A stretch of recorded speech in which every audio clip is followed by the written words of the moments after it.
Welcome to Lux Talk, where we talk purpose, positivity, and all things luxury. I'm your host, Lisa Berg. Today's guest is Betsy Ronel, and Betsy is a global luxury specialist and licensed associate broker at Coldwell Banker Realty based in New York and serving northern Westchester. Certified as both a luxury property specialist and an accredited buyer's representative, she brings deep expertise in luxury home sales and high-end residential listings. Beyond her real estate work, Betsy is a dedicated community advocate, actively supporting local organizations and nonprofits throughout Westchester County. Welcome, Betsy. Oh, Lisa, thank you so much for having me on Lux Talk. I feel so honored to be on your podcast. Thank you. Thank you so much for joining me. And I and the audience are going to be so excited to hear the news that you have to share about all things luxury in the New York market. So can you tell me how you got started in the luxury market and give a little backstory of that and what the New York market is doing right now? So the New York market's similar to everywhere else in the country, but I got started into the luxury sphere by chance. I didn't go into real estate thinking, oh, I want to sell $2 million, $10 million, $20 million properties. That was not my goal. My goal was I just want to sell real estate and make a living at it. So I didn't care if your house was $20,000 or $20. You wanted me, I was there to help. No problem. Foreclosure, no problem. Bankruptcy, okay, whatever it is, I'm your girl. So I got started just being really willing and ready to help. And that was my energy. And it just happened that through getting to know people, I ended up, I want to say it was luck, but I always say that luck favors the prepared mind. So clearly I must have been ready to handle higher dollar volume houses and things like that. But it's through who you know, really. I mean, and I know everybody. Before COVID, and this is an expensive area of Westchester. All of Westchester is pretty expensive, but this area in which I live happens to be very expensive. So the last affordable, I will put that word in quotes, house that I sold here was in 2019, right before COVID, for $420,000 to a retired female police sergeant from the New York State NYPD. So that was cool, but that was $420,000 and we won it in a bidding war. That was the last, quote, affordable house I've sold. Since then, the entry point to this market is young people with their first house, baby in tow or baby on board. It's like $1.5 million is an entry point now. It's insane. It's insane. When I bought my first house, Lisa, it was $225,000. And I was like, I'm it. I'm rich. I am loaded. Watch out. Here comes the bill. Yeah. No, the $225,000. And we won that in the bidding war too. I was like, we're rich. Look at us. That is nothing these days. So I got into luxury market just by chance. Who I know. Again, for me, luxury and real estate is not a price point. Like we were saying, it's a feeling. It's a lifestyle. Absolutely. So Absolutely. Again, it's not a price tag. Your luxury could be your $200,000 house. It could be your $220 million grand estate on an island. That's your luxury. It's relative. It's individual. So luxury to me is helping anyone buy a house, which is hard to do in this market. And our market is similar from what I read to the rest of the country. We don't have enough things to sell and we didn't build enough to be able to surpass a shortage. So that's where our market is. And that's at all prices. Yeah. And land itself is getting harder to get because they're not making it anymore. As you sell it. Yes. That's an excellent point. We're such realtors. Oh my God, that we laugh at that. That's funny. Okay. Yeah. Absolutely. And you hit on the point there, Betsy. You're like, luxury is what it is in someone's mind, because what luxury is to this person will be totally different to another person. What luxury defines their idea of it as well. That's right. And we talked before we started recording. I would love for you to repeat that for your listeners, which is why you called this Lux Talk. What is luxury to you? It's way beyond all of this. So just elaborate on that because I love that. Absolutely. Awesome. I named it Lux Talk because I wanted to have a wide variety where we talked about all things purpose, all things positivity, and luxury living. And to me, luxury living can mean anything from good health to clean eating, all of the things luxury, because it's just such a wide variety of things. And I want to really be able to captivate and talk about all things that are interesting to others. Yep. And that's why I love this podcast, because I'm like, okay, luxury is a state of mind. And that's my belief as it is yours. Perfect. Absolutely. Thank you for that, Betsy. I appreciate that. Sure. So can you tell me, over there in New York, when you have your luxury listings, what do you do to position yourself to make your luxury listings stand out? What is your wow factor? What is your little piece of gold that you bring to the table that is signature for what Betsy does in her business? I would say the only signature I really have compared to the other agents at my level is my personality, my dedication, my favorite hotel chain. And I will say it, many hotel chains, folks, I'm not a snob, but my favorite hotel chain happens to be the Four Seasons. So when I'm going super luxe, that's my choice. And I try to treat every single client, even if I'm just in an advisory role and I'm not participating in the transaction at all, I try to treat everyone with the white glove service and the personal service you get at the Four Seasons from the minute you enter their doors. That's my own signature touch. And I'm not jaded. I really just get excited every day to wake up and see what real estate's going to bring to us, because as every day in real estate is very different. There's no ground. No 2 days have ever been the same since I started years back. They have never been the same. Never. So I wake up every day excited to see what the real estate gods are going to bring me today and what my hard work will finally bloom into. But I try to treat every single client and everyone that comes to me in the real estate role with the white glove service that you do get at a Four Seasons hotel. And that's my own signature. But beyond it, and also, you know this, it's hard to convince people sometimes to spend their money on staging. So wait a minute, you mean I have to spend money to make some money and sell this house? Yes. I mean, and so the art of doing real estate well is being able to really get people, buyers, sellers, whatever it is, over that finish line so that they can meet their expectations, if not exceed them, which would be the goal. And that's where I'm doing this right now with a seller, fabulous seller. I'll do everything you want. I'm like, okay, let's get the tally of the bill here, and then let's see if you're so eager. So this morning we got the tally of the staging bill. And so it was not just staging. It was, okay, you mean I have to paint? I have to get rid of this. I have to do this. Yes, you do. He goes, so we're going to have to look at a different list price. And I said, no, sir, we are not looking at a different list price, because without saying it offensively, we have to make up for all the things you didn't do all these years, all the deferred maintenance, the ancient paint colors, the furniture that's no longer stylish. We have to make up for all of that. So it's going to cost you. But in this crazy market, you're going to make up for that at least twofold. Come on. So it comes back to you. So that's it. That's awesome. It's just, that's it. And so that's it. So just to summarize, because I babbled, I treat people like they walk into the Four Seasons when they work with me or even need me as an advisor. And then I really try to address each home as it is. I don't have a blanket formula for every home. I'm like, okay, every house needs to be staged. Every house needs X, Y, and Z. I don't do that. I meet each seller where they are, and I treat each home as it is and what it takes to zhuzh it up to get it over the finish line. I love that. I love that. That is so good. The white glove service, I think, is so awesome, because I use the same type of thing that I do in my real estate, and I call it giving them rock star service. I always lead with that. You can choose any agent, and you can have garage sale service, or you can have the Nordstrom experience, whatever you would like. Yes, exactly. Just that luxury service every time. And you and I are both in super competitive markets. So to be able to stand out, and it's also, we have to, in real estate, you know, we have to play the long game. It's not about, okay, let's capture as many fish in the net as we can. It's about, I caught one beautiful fish today. I am going to nurture that fish and do what I need to do to that fish to make it the most beautiful fish ever served up to the population. It's so well put. So well put.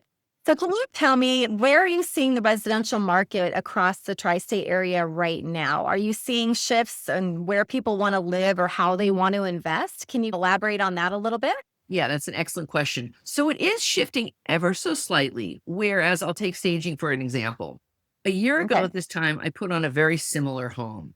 And to that house, I said, we don't need to stage. You just need to declutter and take your personal items away and maybe move some furniture around. That's it. Okay. A Yep. year later, same type of house, same price point.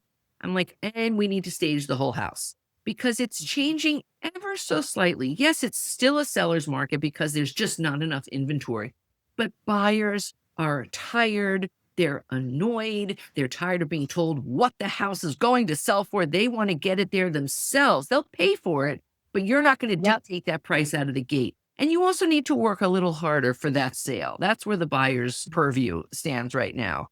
And in terms of the sales process, but what I've noticed is buyers are not worried about the mortgage rates. That's not what's stopping them. They're out in droves. And a lot of the reason for that is lifestyle. They are either we're an hour max outside of New York City. So we have people that commute. We have people that live in the city all week and have their weekend houses or vacation houses up here.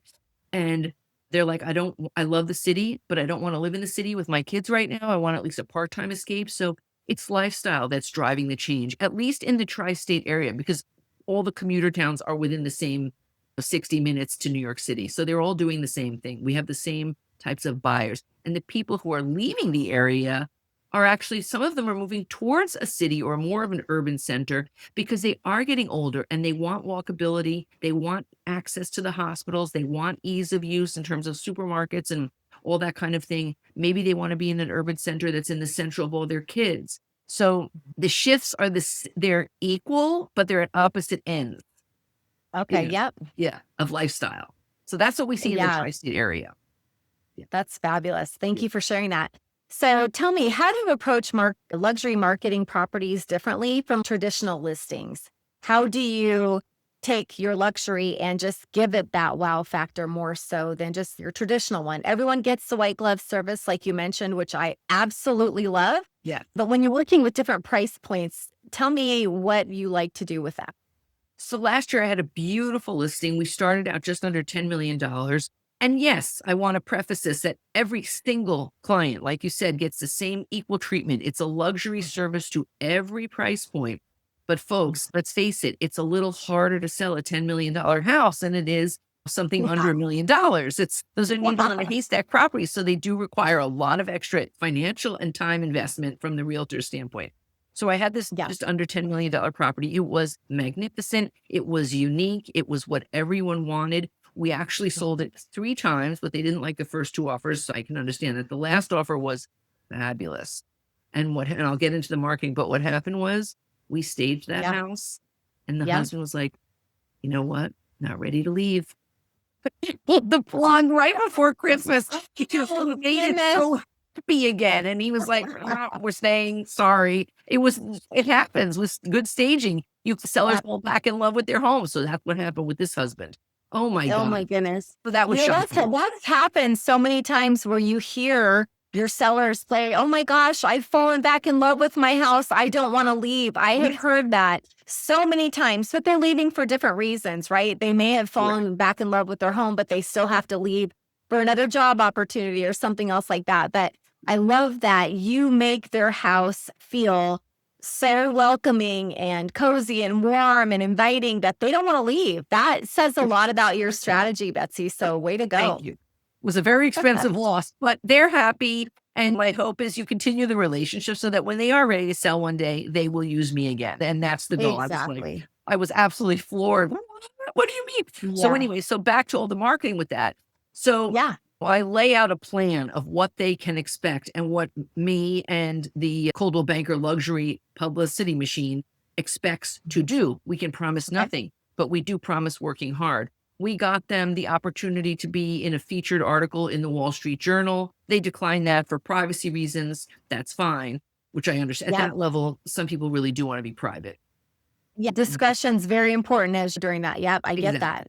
Exactly. At that price point, we're talking about major Wall Street players, and anonymity can be very important, especially these days. It can be just so important. Anyway, so they declined that, but we did get them a Mansion Global article featuring the house, and that required no revealing of who these people were. So we got a beautiful feature story on their estate. It was magnificent, but that takes time. Yep. So what we put into a higher price list, the higher the price point, I don't want to say the harder it is to sell, but it's more nuanced in the sales process. So we put in sometimes more money in terms of the ads we have to take out. I didn't have to take out any advertising. I just got the publicity. So it was a lot of time, a lot of calling Mansion Global with myself and the publicity team. When's the article coming out? What articles are you doing? We've got this amazing house.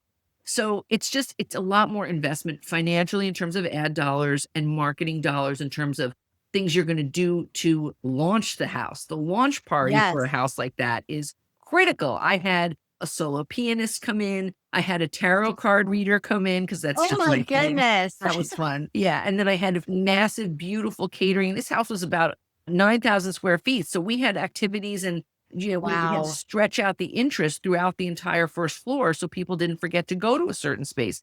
So it was a very active and involved. I had my entire tri-state area global luxury group come in. We had vice presidents come in. It was a huge deal. My brokerage global banker made it a huge deal because they were proud of the listing and proud of me. And it's just an investment of time and sometimes resources, financial resources. That's what you do for the extra mile for the super luxury listings.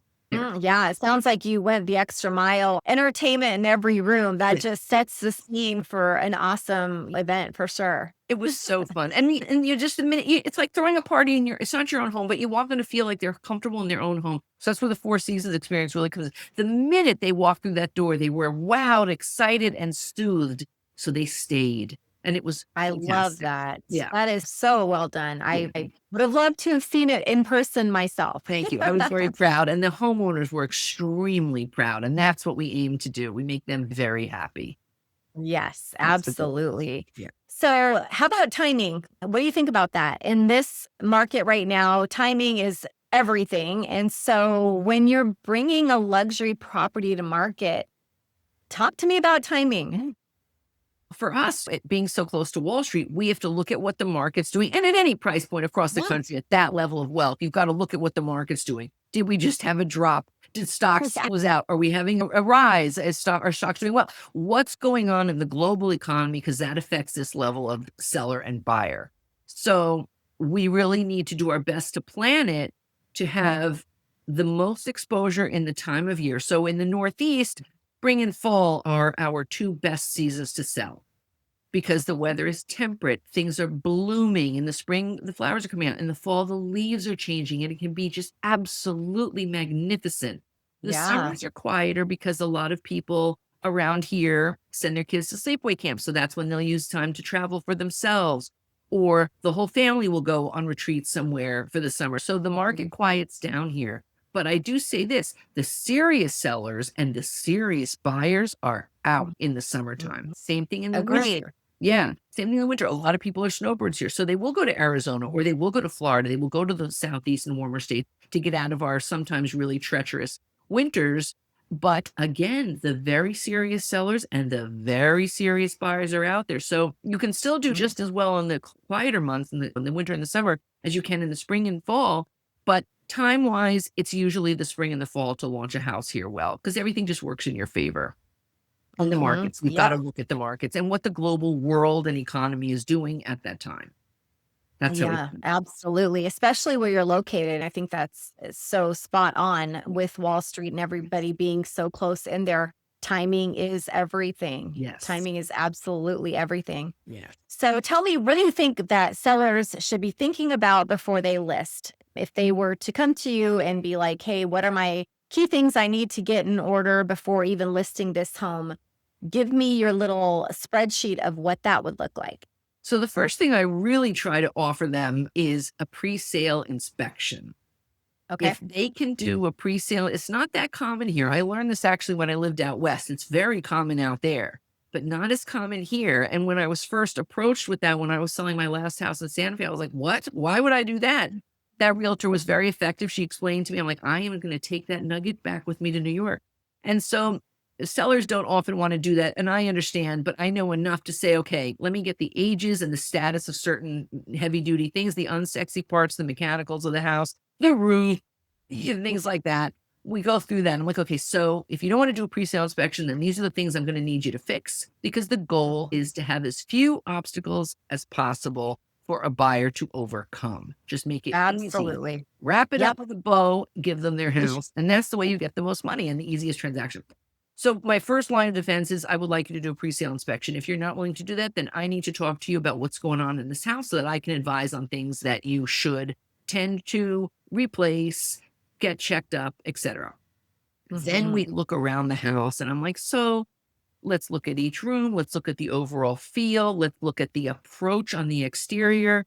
How do we want this to feel? And I always bring it back to hotels. I'm like, so if you were walking into your favorite hotel room, your favorite hotel of the entire world, even your dream hotel, even if you've ever been in it, how would you want to feel? That is Right. very similar to how a buyer wants to feel when they walk into this house. So we've got to get it to that level.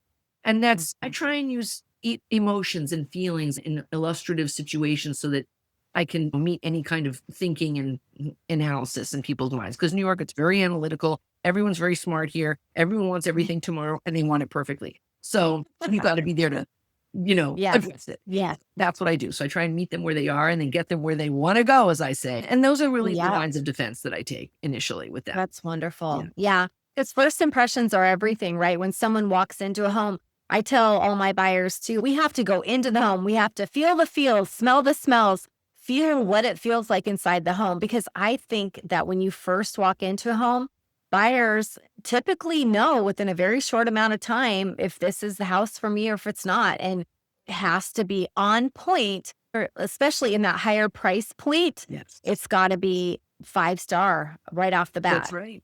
Agreed. It's funny. I was recounting a story the other day. I had very high-end buyers walk in on an up call years ago. I was sitting at the desk of my former brokerage.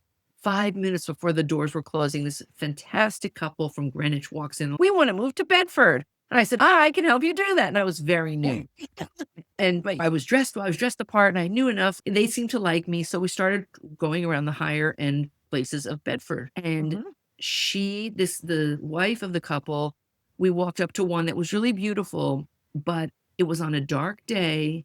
And she walked into the vestibule of the house and she walked right out. She goes, I'm going to save everybody time. I'm not feeling this house. I don't like the smell of it. And it is too dark. And if it's dark on a gray day, and I love her point because I agree with this. If it's dark on a gray day, how light is it going to be on a light day? This is not my time. This is not my vibe.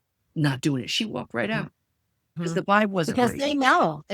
They just know. And it's our job to try to bring them to places that we feel would check the boxes on their list, but they have to feel it and they have to picture themselves living there. And so I completely agree with all that. She walked right out. She bought something else, but she walked right out of that. And I was like, that was a very high level broker at the time. So high. She was like, what? What do you mean they're walking out? They're not feeling it. It's too dark. It's creepy to them. They don't want it. What I tell you? Yes. A buyer knows, right? It's here. So here's the room, as we say. Yeah. Sorry. Yeah, exactly. So you're really involved in your community. And I wanted to just ask you, how do you feel like your involvement in your community plays a role on how it influences your real estate business? Huge. So when I started in real estate, I sold my own houses in Santa Fe with a realtor, but he was under my direction back in the day.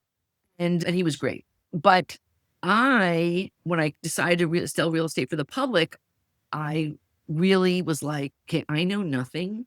Nobody trusts me. I started here now 8 years ago with no sphere, no family, no contacts here. Even though I grew up here, I moved back with nothing. So I had to make a business out of thin air. And I thought, what do I know how to do? I know how to find things I love and I know how to make friends. So I dove right in. My kids had just started at the school. They were fresh faces. So was I. I got involved in the PTA. Then I met friends. I'm like, what do you do? Oh, I have this interest in common with you. Take me to that event. So I started finding all my volunteer opportunities. And I find that when you volunteer, and I know, so I'm a full-time realtor. This is how I make my living. Fortunately, I've worked hard and I don't have to supplement it with another job, which I know is not the case for everyone. But even those of us who have to supplement with another job, you still have time. There are 24 hours in every day. You still have time to give your time. And if you really want to make it in this business, you will maximize every hour of those 24 every single day to the best of your ability. So getting involved, then you find like-minded people You begin naturally making friends. People trust you. They know you. They see you in a cause that is close to your hearts. And what a better Yes. way to know someone than volunteerism? And who are you going to do business with? People you know and trust. So Exactly. that's it. That's And so, great.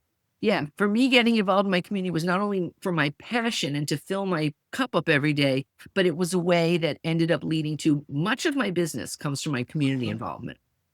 That's fantastic. And like you said, you basically parachuted into unknown territory and started a business from scratch. And I think that's where your play in the community, from what you're sharing, has really just been so beneficial. And again, it's developing those relationships with other people where they know and trust you. Yes. The business flows, right? And I think too, ethically and morally, if your compasses are steering straight, Yes. people are just going to be automatically drawn to that because people want an agent that speaks the truth. Yeah. To be able to, like you said too, this house isn't for her, even though it has all these beautiful qualities and everything else, to be the agent that says, you know what, this is not the one. And all price points, everything else aside, you're caring about the individual and the outcome for what is going to make them happy. And that is what makes you a stellar agent, Betsy. Yes. Thank you. That's why you do so well. Thank you. And because I truly love it. I really love to serve and to help and to see people happy and I'm a mother, right? Like you are. We're Yes. protective. So we want to protect our babies. Our clients are our babies. We're going to protect you with everything we have. The best agents aren't about the dollar. We're not about sale. In fact, I hate that term sales. In New York State, when you first start, you're called a real estate salesperson. Listen, I did my retail sales in my 20s at Saks. I loved it. I'm not selling you anything. I'm actually advising and I'm guiding. I'm not selling you. I'm not taking the money and putting it in the cash register. I'm not selling you anything. So that's why I love to tell agents, don't be about the sale. Don't have commission breath. People smell that, they sniff it out, they know what you're after, they know you're not out there for them. And when they're spending their hard-earned dollar on one of their biggest, if not the biggest asset, they want to know that you're in their corner against all odds. A couple of years ago, they were lean times, and I had a very big sale for me at that time, a couple of years ago. This was 3 years ago. And I've been working with them now for 5 years. Now I rent their house out every single summer. But they came up to a house that they loved. And just nothing was feeling right. I call it swimming upstream. It was like we were swimming against the current. Every turn something was wrong. And it just Reinforcing. yes, exactly. And it wasn't feeling good. And I was like, listen to the husband. I said, if you want this house, I will get you this house. But something doesn't feel right. You don't feel like you're fully into it. The seller is not receptive. Things keep coming up. I feel like you're going to sacrifice a lot to buy this house. Talk with your wife and tell me if it means that much to you. Again, if it is, I will get it for you the way you want it. Yeah. But I want you to understand. And I needed that. I needed that commission. I needed that money. I wasn't going to be able to pay some bills for a few months if I didn't close this deal. And I was able to, that didn't matter. I put my own problems aside. They never knew. I put my own problems aside and they were like, you know what? You're right. We think we're going to pass. Turns out they dodged a major bullet because that house had more problems than were even revealed in the inspection. And they were a young couple starting out. They did not need a money pit. And they were so grateful that I advised them to I didn't tell them what to do, but I was like, my spidey senses are tingling. This doesn't feel good. Are you sure this is what you want? And I needed that deal. Like I said, it didn't matter. I figured it out as we always do. And they went off to buy something that was perfect. And I now rent it out for them every summer and they could not be happier. Wow. That's Well, awesome. Yes. That's a win-win for both, right? Yes. You built a great relationship with them. Plus now you rent out their place, which just like I've had it before too, where I have told clients, we are running away from this. We are not walking because you can see things that will be catastrophic down the road. It's just awesome that you're able to go over there now and really experience something that turned out to be so awesome for them. And I would do it again. Because we're in an industry of service and the client comes first. You have to be client centric because you may get away with being slick and doing things for yourself and nobody knows. One day they're going to know. You have to go to sleep at night with honesty in your heart. I can't do it any other way.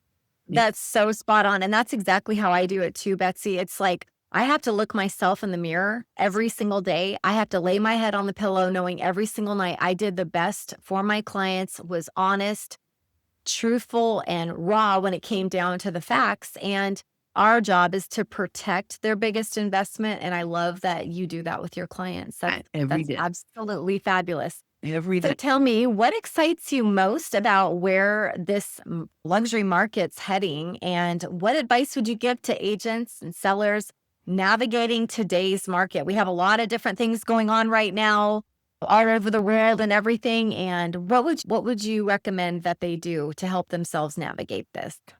So for agents, I would say get into your community. If you're just starting out, find things that you love and you will find like-minded people as well. And they will eventually, nothing is overnight. In real estate, you must play the long game. If you're lucky to have quick clients, then God bless you and consider yourself very lucky. But don't count on that all the time. So invest yourself, show who you are as a person, show your qualities. That's the way to get people to know you, like you, and trust you and do business with you. So that's my advice for agents. And my advice for sellers is please sell. We have things to sell, folks. Yes, please give us more inventory.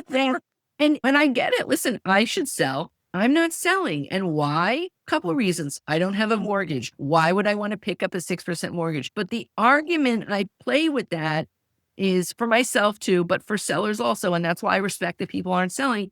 We all have so much equity in our houses right now that, okay, so you're getting 5%. That's really not a lot. That's really not a large percentage of interest. It's just not. And you can also buy your points down with the equity you have in your home. You can take that equity, put a huge down payment so you get a lower mortgage. You can take that equity and invest in and get returns higher than 5%. There's always a way to do it if you want to do it.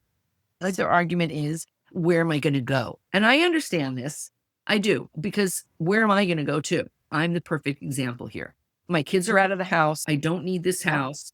Why am I sitting on this equity? Where am I going? So if I really wanted to, if I was retired and then I could go anywhere in the country, that would be a very different story. There are plenty of options in this country to move to that are beautiful, viable, and reasonable. But if you don't know where you're going to go and you still have interest in selling, every single one of my sellers that I have had over the past year, 8 out of 10 of them didn't know where they were going to go. And they said, we just want to jump on the crazy train and sell. And I said, I promise you, we will find you someplace to go. Every single time we did. And they could not be happier. It's what is that? I can't remember that expression, but it's like the journey starts with the first step or something. The journey of 1,000 steps starts with the first step. You got to get on the path in order to reach your destination. So get on the path. I promise you, you have a strong agent. You will find your direction and you will sell well and be very happy you sold after all is said and done. And I think that buyers, I don't have to advise buyers. They're out there. If they want to buy, they're buying. They don't care about the interest rate. They need to buy and they will buy.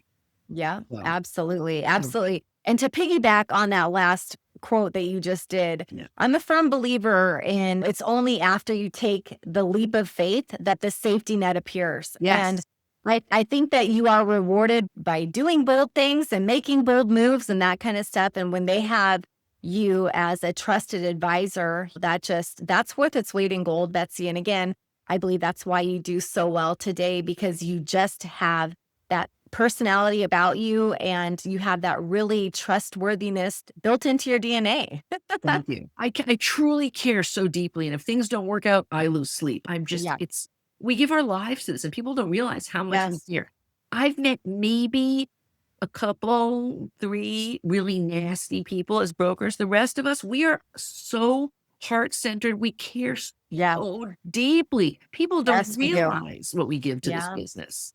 Absolutely. Absolutely. And I don't think they realize too how many fires we are putting out behind the scenes that we protect them from so they don't have to carry the stress. That's right. We carry it as their agents to get them to where they are going and where they want to be. And I think that's another skill of a good agent, is to be able just to handle things as they come up and keep their clients calm, cool, and collected, and also make it a really fun experience for them. Because buying a home is your biggest investment you're ever going to make, but let's make it fun. Let's enjoy the ride. Let's get on that train and choo our way through it, right? Exactly. And that's why I said that to my new seller. I was like, so this is going to be so much fun. When the tax, we're going back and forth. And this is so exciting. This is going to be so much fun. He's angry. Happy. It's great. It's great. You want it to be fun. It's stressful and that's okay, but it can still be fun.